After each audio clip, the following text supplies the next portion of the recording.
Hello everyone, my name is Asia Morgan and I am one of the facilitators for this module about W.E.B. Du Bois. I'm really nervous about being in front of the camera and I tend to ramble, so please bear with me because I had to write down everything I wanted to say for this module. Introducing you to W.E.B. Du Bois, a remarkable figure whose influence stretches deeply within the African American diaspora and beyond.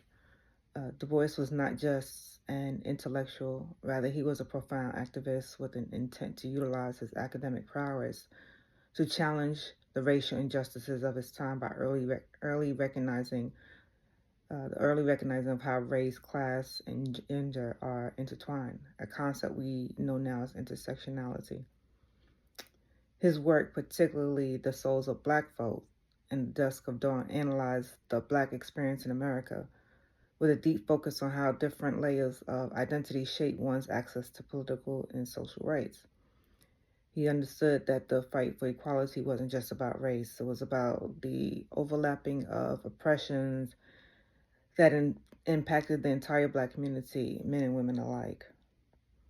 What is fascinating is that Du Bois experienced firsthand what it meant to be an outsider, particularly during his time at Harvard as the first African American to earn a PhD. He often spoke of living behind a veil, watching society from a vantage point where he could observe the deep inequalities. Yet he was unable to fully participate in the same way. He described this as having an island within, a place of solitude born from exclusion. But rather than resign to this fate, Du Bois used this unique perspective to critically question the very structure of society. W.E.B. Bois' relationship with Africa was far from straightforward. It was deeply intertwined with his intellectual journey and personal evolution, marked by moments of both discovery and conflict. Du Bois, as noted in The Souls of Black Folk, something I absolutely love, a book I absolutely love, initially viewed Africa through a lens shaped by his American education and profound German intellectual tradition. His time in Germany, absorbing the works of Fichte, Hegel, and Herder, instilled in him the idea of a national spirit influencing his early conception of Black identity and folk culture. However, Du Bois grappled with the contradiction of using race, a socially constructed yet inescapable category in American life, to define his and others' connection to Africa, a place he never physically knew, but felt inextricably linked to them through ancestral memory.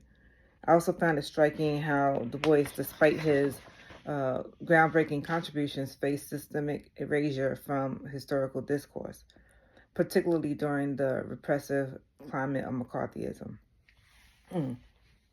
I believe it is his intent to explore through scientific inquiry into the lives and condition of African Americans was not merely an academic endeavor. It was an urgent call to action demanding recognition and reform in a society steeped in racial injustice.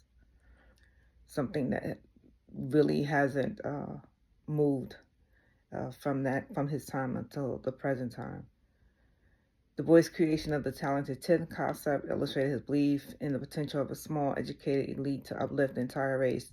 Yet the complexities of his thought extended far beyond this notion, encompassing women's rights, socialism, and Pan-Africanism. I know I'm taking a lot of time, but lastly, my perspective on the relationship between E. Franklin Frazier and W.E.B. Du Bois reflects the complex dynamics of admiration and critique that define their interactions. While Frazier once publicly questioned Du Bois' capability to lead solutions for the pressing issues of a Depression-era America, he later stood as a steadfast ally during the anti-communist fervor of the Cold War. This very move illustrates not just the evolution of Frazier's views, but also the profound impact Du Bois had on his intellectual development. I'm sorry for going over, but I just wanted to try and touch on all the sources that we had and hopefully provide a bit of an introduction to who this man was, a great sociologist and um, someone that is very important to the African American diaspora. Thank you.